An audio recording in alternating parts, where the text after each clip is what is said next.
مصطلح لما نصلي بصلاتنا على مين نصلي بصلاتنا؟ شيخ عثمان على من يصلي بصلاته؟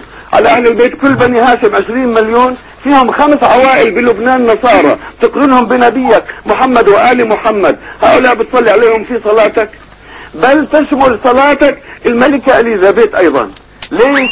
لانه من ذرية النبي، امها زوجة الدكتور هنري الثامن من العدارسة منكم يا سيد، فاذا هي تنتمي لبني هاشم ايضا.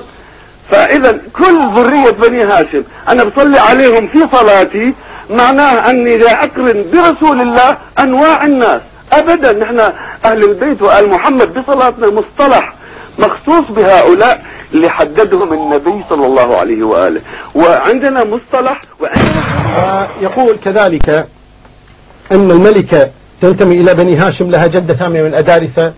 هذه لا رد عندي عليها الحقيقة. أولاد زيد